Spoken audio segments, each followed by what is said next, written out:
important to understand why we sing, what we sing, where we sing, how we sing, the words we sing.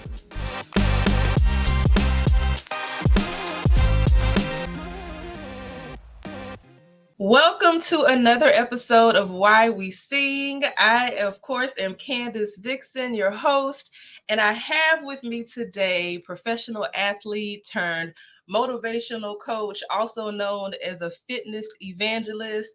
Oprah calls her classes church on a bike, and I would have to agree. None other than Miss Angela Manuel Davis. How are you today? Hi. I'm so grateful to be with you. I am grateful that you are here and that we have the opportunity to have you on While We Sing. So this transition from professional athlete to fitness evangelist, how did this happen? Well, I think for me, being an athlete was a huge training ground for how to live life. And I think it was something that I knew without a shadow of a doubt wasn't just for athletes, that it could be applicable to everyday individuals. And so transitioning into a coach from an athlete, I really thought it was important to continue to bring those principles. It was really this overarching marriage of sport and spirituality that I had combined in a coaching style. And I just thought it was important for any and everyone, not just athletes. So from your upbringing though, did that have a lot to do with it? Or did it just kind of one day you just decided I want to merge my spirituality with this coaching that I'm doing? Kind of how did that come about? No, for sure. It was birthed from my father being a professional baseball coach. He managed the Chicago White Sox, he managed the New York Mets. His name is Jerry Manuel, and he was manager of the year in 2000. Just an extraordinary manager, an extraordinary coach. And he would always really point out the importance that it wasn't just about the athletes for him. It wasn't just about those men that he had the privilege of coaching, but it was about who are they as a father? Who are they as a son? Who are they as a brother? And that was truly the opportunity that he had to coach. And so for me, I realized the same thing. I realized that individuals were coming to me for these physical transformations, but who are they when they step out of my room? Like, who are they when they step into the world as, a mom, a wife, a sister, a brother, a husband, a CEO, an entertainer? Like, who are they? And that was really the opportunity and the privilege that I got to coach that individual that could go out and be impactful and make a difference and push humanity forward. And so it shifted, and the physicality just became a vehicle to do that, really. Mm-hmm. From taking your classes for almost a decade now, I first started taking spin classes with you. It's definitely something that you speak to, not just the physicality of a person, but you speak to the soul of a person, who they actually are. So I mean, what you're saying is, definitely resonates, and it comes through that you care not just about us losing weight or being in shape or whatever, but us being whole, a whole person. That's right. And so that definitely comes through. But I was first introduced. I'm sorry, did you want to say something? No, I'm just saying thank you. Oh. So I was first introduced to you at Oprah's Life You Want tour in 2014. And there was a lot going on there. For me, it was a very exciting weekend. I mean, ended up being on stage with Oprah. I was having conversations with Sherry Salata and Gail King like we were old friends. Like I was sitting right next to Brene Brown. But what I really remember, one of the most, vivid takeaways from that event was you. Thank you. After all that was happening, it was you. And you got on stage and you motivated us in a way like I don't think I ever really noticed the the merger of music and motivation and spirituality Yeah. come together in that way. And I Yeah. was like, who is this woman? Let's go. Yeah. Yes. So I really enjoyed that, and so I that's when I started, any chance I could get. Whenever I'm in LA, I'm coming to take a class because Yeah. there was something there that I was getting that I had not seen before. Now, Mm. what would you have to say though about that? Because I feel like now there's a lot of coaches that are doing that more motivational, spiritual talk when they coach, but that wasn't really the case before. No, it wasn't. Um, yeah. So how did you feel that transition happened? You feel like you pioneered that? I do believe I pioneered that, and that feels pretty dope to me. That's like pretty, it was so radical at the time. It was so radical. I remember, you know, being in one of the first studios that I'd ever taught in, and having this like unction in my spirit to speak differently, and feeling like, wait a minute, but this isn't the time or the place. This can't be the appropriate place to talk about forgiveness. This can't be, you know, the appropriate place to talk about faith. Like, this can't be. Like, I kept, wrestling with the idea of that.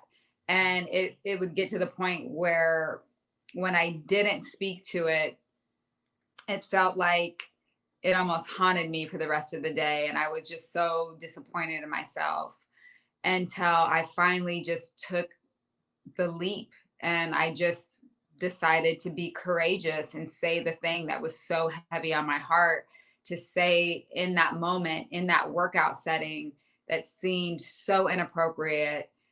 And I just started to do it, and I just started to say it. And, I got to the point where it didn't matter if I lost, members, if I lost writers. It didn't matter. What mattered to me was being obedient to the call on my life. And I knew that there was more in that moment, and I couldn't let it pass me by. I couldn't let it pass them by. And I felt like I was being entrusted with something.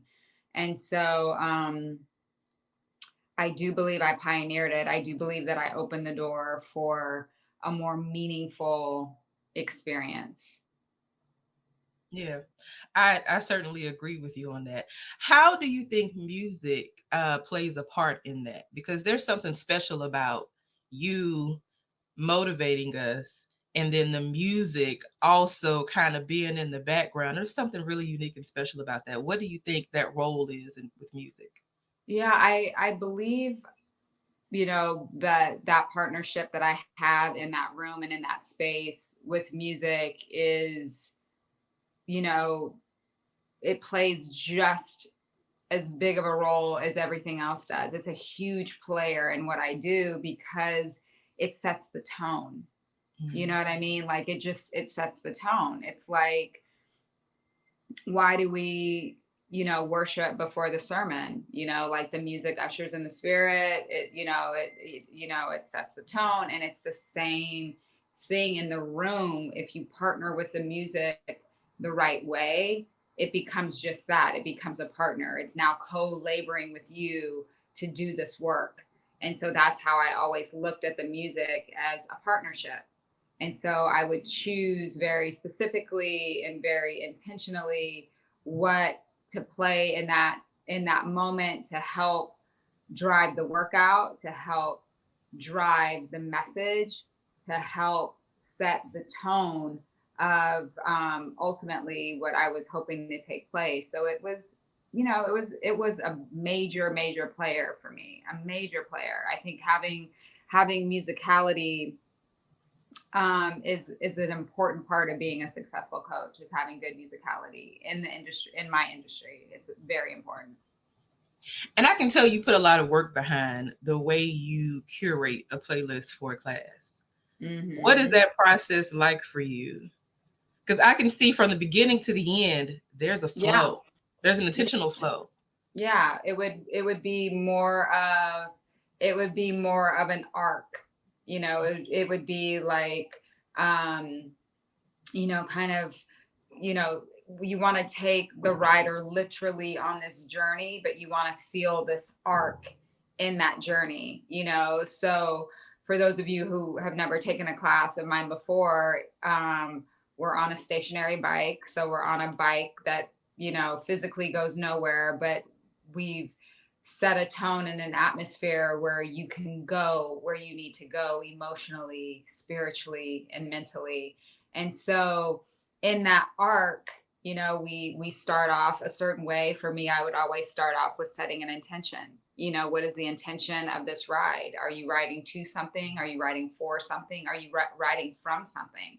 What is the intention? Why did you decide to show up here? And so the music at the top of the class had to allow me to speak to intention, and as we go up in the arc and start to get up in like the heart and the meat of the workout, that feels heavier, and it feels it feels laborsome. It feels like, almost as if you're climbing a hill.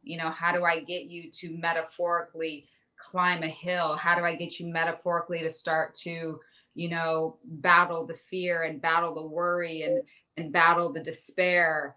How do I get you to that place to start to visualize that and begin to battle it and begin to overcome it, right? So then we get to the top of that, and then the music has been supportive all along, and then we start to go down the backside of that. And then we go down, so it's faster. It feels like freedom. It feels like joy, and getting you to a place where you really feel like, wow, I have climbed this mountain. I have overcome. I have overcome this challenge. And now I'm riding with this sense of freedom, this sense of victory, this sense of joy. And then a moment where you cross the finish line that is completely celebratory. It's just this celebratory moment. And so the music in each part of that has to align and has to match and has to speak to. And for me as well, it's about picking music that has good messaging, so it's not all that's not like it's all gospel music. This is secular music. So, but it's secular music, sometimes with messages that coincide with exactly what I'm saying. Or sometimes it's just secular music that's hype music that just has us hype and like outside of ourselves and feeling like we can run through a brick wall. So it's just being very specific in how to choose the soundtrack or the score to that moment, and knowing that that is just a huge, huge pillar that I'm going to lean on to when I'm coaching a class. So do you ever listen to a song? You mentioned how important it is for it to be, the lyrics and everything to kind of be in line with what you're trying to come across sometimes. But do you ever come across a song where the lyrics don't really match your intention or what you really want to come across, but the music itself is good? Like you feel like it could be energizing? Like, what do you do in that situation? Sure. Yeah, for sure. Like, for example, like Too Short. I might play a Too Short track, you know what I mean? And like, he may not be talking about something, but like, we are riding through the wall listening to Too Short. You know what I mean? Like, one thing about me, I'd always make sure I found the clean version of a song. But yeah, like stuff is hype. Music for sure is hype. And also when you're in a setting and in a situation where it's a wide range of individuals that you're speaking to, you want to be able to connect in that way. You want to be able to connect musically. For me, it was so fun. I have two sons. I have a 14-year-old and a 17-year-old. it would be so fun when they would come and take class, or they would bring their friends, and I'm playing music that's relevant to them and to their time. So yeah, the lyrics don't always match the message, but the music can be used energetically, melodically, or it can be used lyrically. Like I'm always picking and choosing and completely aware of how I'm using this song. Am I using this song for the lyrics, or am I just using the song because the beat goes hard, because the drop is so sick and is going to allow us to like run really fast through, heavy resistance. Like it's me being in control and understanding what am I using the music for. And it's not always the same thing. Yeah. And you definitely have a very diverse audience that comes to your classes, right? And so you spoke about music connecting us, using that to connect us. Why do you think music is so unifying? I think because it's universal. I think, you could be anywhere in the world, and there be certain, I remember this one summer in particular. I was in Italy, and it happened to be the 4th of July in the States. But we were still having what seemed to be like a celebratory moment in Italy. And I was at a live show, and Andrea Bocelli and Usher were performing, and they were singing Amazing Grace. Wow. And I'm in Italy, underneath the stars, so many miles and miles and miles away from home. But when they were singing that, it felt like home. Like it just immediately just was like, it was home, and immediately felt a sense of connection with everybody in the audience. Yeah. Who we didn't speak the same language. We didn't know each other, but it was just like, wow, like this is home. This is family. This is community. This is humanity. This is one human race. This felt like it felt like a moment of us, a moment of we and community. And it was just powerful. And that's how music, that's the power of music. That's what it can do. It can connect us when we don't even speak the same language. It can connect us when we're not even from the same country. It can literally connect us, when we're perfect strangers. A song can connect perfect strangers. And that's powerful. It is. That's powerful. And that's how that music would be used in that room as well. It's like, we didn't have to all know each other. We didn't have to all know each other's name, but all of a sudden, whatever you were fighting for, Candace, whatever you were writing for, became something that was important to all of us. Whatever the next person to the left of you or to the right of you was writing for became something that was important to you. And you felt like you would put that on your back and ride for that as well. And it connected us. It made us one. It leveled the playing field where it wasn't a hierarchy of celebrity or fame or notoriety or anything like that. It leveled us where we all became just as important as one another, and what we were fighting for had the same amount of value as the one next to us. And that's what music does. Yeah. As you were talking, I was thinking about, there was a couple where I heard the song played, but the first time I heard you play this song called Grateful by Rita Ora, it was on the Beyond the Lights soundtrack. But the movie hadn't come out yet. And so you played this song in spin class. And afterwards, like, I was searching for the song for like weeks. And then finally I realized, okay, the song isn't out yet. But It there was was not. something about that song that resonated so well with me, and it was almost talking about being grateful for the pain so that um what it feels like to be without it, so you're grateful Mhm. for being grateful for the hard times, and also being grateful for those times when things are better. And I just loved that song so much. I need to go back and listen to it. But when it came to that song, why did that resonate with you so much that even before the song was out, you were like, I have to play this in spin class? Yeah. Well, I feel blessed in the sense that have a lot of friends in the industry. And so that song, um, Gina Prince Bythewood, that was her movie. Mhm. And I went to, actually I might not have even gone to the premiere yet or a screening yet, but she sent me the song just because she had, she directed the movie. She's in the movie industry.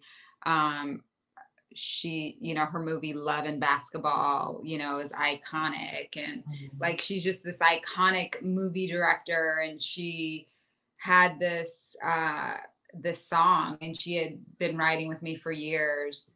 Um and she was like, this would be perfect for your room. This would be perfect for how you coach. This would be, the messaging is incredible. And so she sent it to me before it was even out. And she was right. She was so right. Um, it was such a powerful song that it would usher in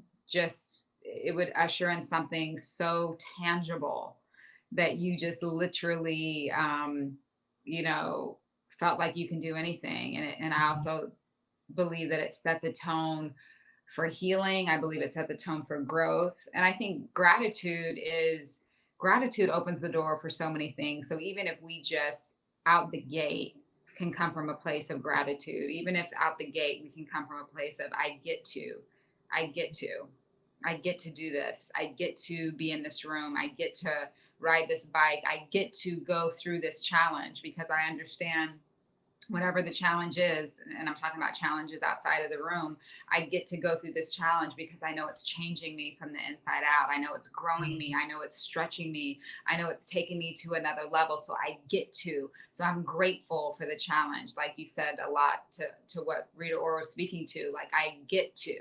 I'm Mhm. grateful for it. I'm Mhm. grateful for it because I know it's not happening to me, but it's happening for me. I'm grateful for it because I know I'm going to be a better version of myself on the other side of this. So I'm Mhm. grateful for it, Mhm. and I think really partnering with a song like that and really getting the drive-in messaging like that is a game changer. That's a Yeah. game changer. Yeah. And my pastor always says gratitude is the seed for more. Mm-hmm. And it's so true. But just the words like I get to, Yeah. things like if it doesn't challenge you, it doesn't change you, things Yeah. that you've been saying for years, that I've been hearing for the past 10 years since I since I first started going to your classes. Those words have been just a constant reminder to me over the years, that it's not happening to me, it's happening for me. Like those That's things right. have been so helpful to me over the years. How powerful do you think the words that we speak are? I think they are life and death. The scriptures teach us life and death is in the power of the tongue. I think it's so important uh, to partner with the yes, I can and the yes, I will. I think it's so important to partner with those words that speak life. I mean, our words, that we speak, that essentially is our belief system.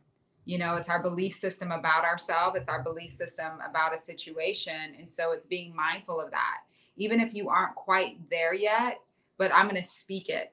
I'm going to speak it until I believe it. I'm going to speak it until I see it. I'm going to speak it. So I was very, very, very, very aware of the language that I was using in those coaching situations. I was very aware, and I understood that too was a tool, and that too was something that I was partnering with to coach individuals. And just to explain more to your audience, like the difference between a coach and an instructor is someone that gives cues like 1, 2, 3, 4, do this, do that. And a coach is someone that has the ability to reach in and grab your greatness and say, here it is. Now we're going to get this. And so I knew that graduating from just being an instructor to a coach, like coaching people's best lives, required my language to match that. It required me not only having that language to speak life to the individuals, but also giving that language to you all. I knew I was giving you that language. I knew that I was helping you change the conversations that you were having with yourself. And I understood the power of that just from being first of all, from being a believer, and second of all, from being an athlete. Like I could never get on the track and, run a professional race and talk crazy to myself. I could never get on the line and doubt myself. I could never get on the line and say, I'm going to lose. I'm no good. I'm never going to win. Like you can't, it's impossible to have that kind of conversation and be victorious. Mm-hmm. So I had already trained my self-talk a long time ago. And that goes back to the beginning of our conversation, understanding something that I took from sport that I understood was applicable to real life. Like I understood that out the gate. So I would never go in that room and coach you in a negative way and coach you in a degrading way to try and pull out your best. I knew that it would be in my best interest and your best interest to partner with words of encouragement, to partner with words of hope, to partner with words of inspiration, to partner with words of motivation. I knew that was more beneficial for the work that I was doing. Well, definitely the words that you speak are evident that you're very intentional about that and you understand the power of words, right down to even when you want us to put more resistance on the wheel. You don't say add resistance to the wheel. You say add courage to the wheel. Mm-hmm. And when did that happen? Did you always say add courage to the wheel? Or was there some point where you were like, okay, I don't want to keep telling people to add resistance. I want the change. Yeah. I think I just grew as a coach, and the room, as much as it was for you all to grow and develop, I was growing and developing as a coach, in real time, in front of you, with you, so I think that was part of the beauty of the room, is that a lot of times there would be these moments of download, like this messaging at download. I wouldn't come into the class with a prepared word or a prepared lesson. I would really come in a posture of surrender to be used in that moment for whatever the room needed. And so that to me was a huge part of my faith walk, just believing that the Father would show up in that way, and he never didn't. But it wasn't that it was super, super plan, the message. It was really having a general framework, like a couple songs here and there, like a general framework, being intentional with that. But really a lot of it was open for whatever it could be outside of what I could imagine it to be. Mm-hmm. You see what I'm saying? Yeah. And so if I left space for it to be bigger than what I could imagine, then I felt more secure that everybody was touched in the way that they needed to be touched. But if I came in just in my own intellect and in my own knowing, thinking, oh, I'm going to do this, this, and this, and all bases will be covered, things could be missed. And even that Oprah tour, when you first met me on that Oprah tour, a lot of what people don't know is, what city did you go to, first of all? Houston. So a lot of people don't realize that the very first one was in Atlanta, and it was a couple nights. Like Oprah and her team had asked me to do this like so long before this even took place. And the way that it all happened was it was Oprah's 60th birthday, and Sherry Salata asked if I would give her a birthday ride, and she would invite like all of her friends and some staff from OWN, and we would throw Oprah a 60th birthday ride, and that would be Oprah's gift from Sherry to give her one of my classes, one of my rides. So we did that. We filled the room for her 60th birthday. This beautiful surprise, this beautiful birthday. The ride was insane. Like, it was so beautiful. Again, the father showed up in a way that was like nuts. There was this moment in the class. She was sitting in the back row. I was in the front of the room. And it was almost like everyone parted, and it was her and I. And I felt like I had this word that was for her, and it was so beautiful and it was so powerful. And after that, someone else from her team came up to me and asked, "Can you do what you just did in front of 15,000 people for 15 minutes without a bike?" I didn't know what that meant. I didn't know what that was, but I heard and felt myself say yes before there was any understanding. Mm-hmm. And to be honest with you, this was months and months and months and months and months and months before it. And I immediately was just like, yes. It wasn't until I got to Atlanta, days before I got on stage, that I even understood what was about to go down. And even then, it wasn't as if I completely knew everything I was going to say and everything that was going to happen. I literally got to a point of complete surrender and understood that this was bigger than what I could ever even imagine, and just had the courage to step on a stage in front of 15,000 people and Oprah herself, and not be for certain what it was going to look like, but have the courage to know that it was about to be remarkable and about to be something that I couldn't have planned. Yeah. And that's what happened. And that's the same surrender that I would go into those classes with. It wouldn't all be planned, it wouldn't at all. But I left room to collaborate and create something bigger than I could have planned. Mm-hmm. So how do you do that? Because I do feel like, and you said this before, that you're just the vessel. And I think I've asked you before after a class, well, what did you say? And you're like, I don't remember what I said. I have no idea what I said. But so how do you surrender enough to allow that to happen? Because I think a lot of people have struggled with that surrender part of it. How does that work for you? You have to be willing to fall on your face. Yeah. You have to be willing to fail. You have to be willing to take a risk. It's the scariest thing. It's not like, oh, this confidence. It's not like, oh, it's not like that. It's this relentless trust that you have, and this unbelievable willingness to surrender and just be obedient. Mm-hmm. And it's scary. Like, it's scary. I'm not doing it because I have it figured out and I'm like so brave.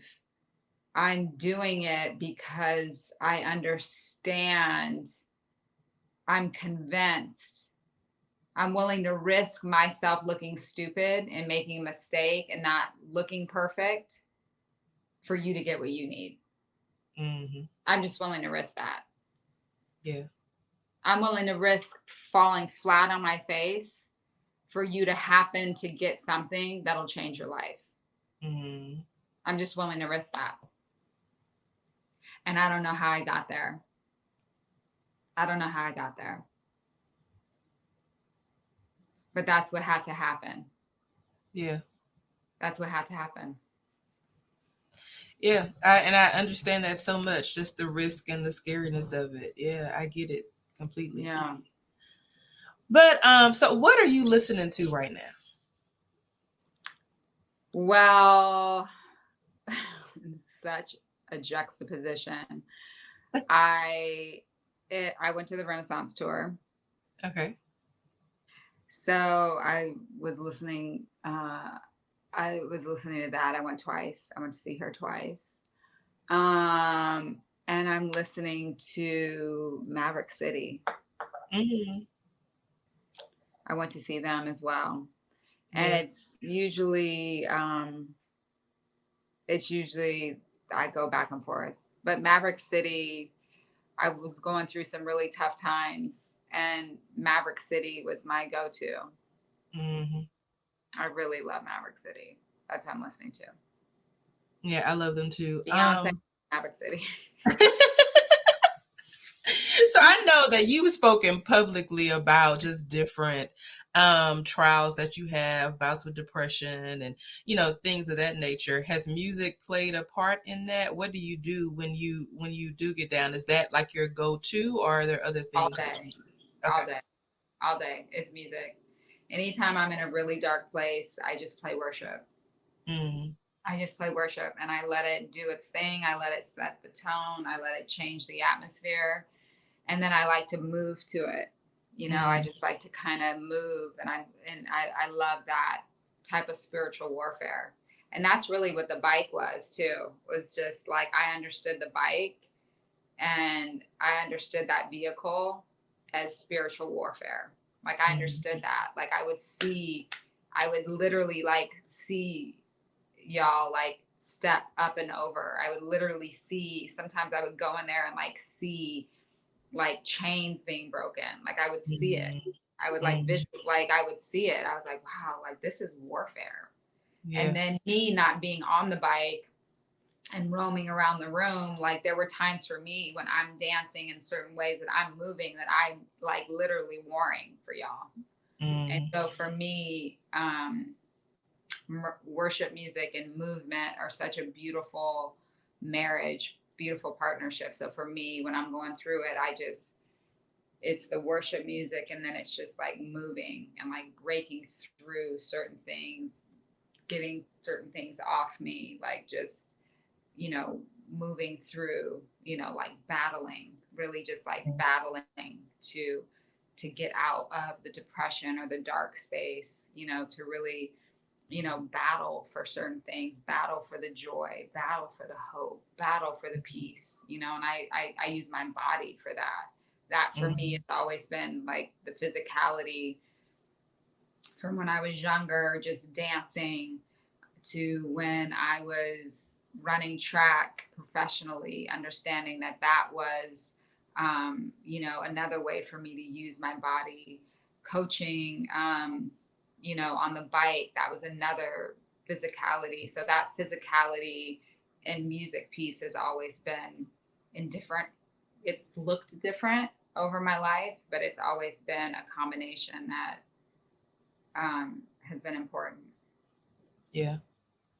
Well, it's definitely evident. Like, and I love just how you've been able to just merge and pioneer this idea of merging music and movement and motivation, and spirituality. Yeah, it's wonderful.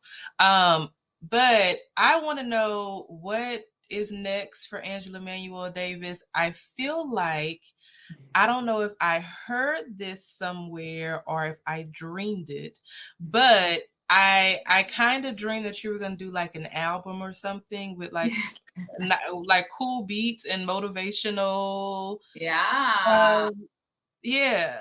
Yeah, we're totally Did I? working on that, which I'm so excited about. We're working on putting my motivation over beats. I have some great producers that are big, big players in the industry. And so we are working on that. I am working on a podcast with my sister, My Way, Your Way. It's not out yet, but you will know when it's out. Yeah, we love Natalie. I know Natalie's the best. Yeah. And I'm still writing my book. Like, my book has taken me a really long time. This is the third manuscript that I'm on because I haven't liked it so far. And I'm finally liking it. I'm finally into this manuscript. So this is exciting. Like, it's finally right. Like, it took me a minute to get it right and to not write a book that people wanted me to write, not write a book that editors wanted me to write, but write the book that I'm supposed to write. And so it took me a really long time to get there. And so I'm finally there. So between writing, the music, the podcast, still popping up different places teaching. I was in Australia a couple months ago. Was in Alabama a couple weeks ago. But just where I'm called, I'll go. And it's exciting. It's exciting to be able to do it occasionally and not, that season is over for me. And I'm grateful where I was in it on a daily basis. So it looks different now. It looks different as I'm, leaning into different things that I know I'm supposed to be accomplishing. Mm-hmm.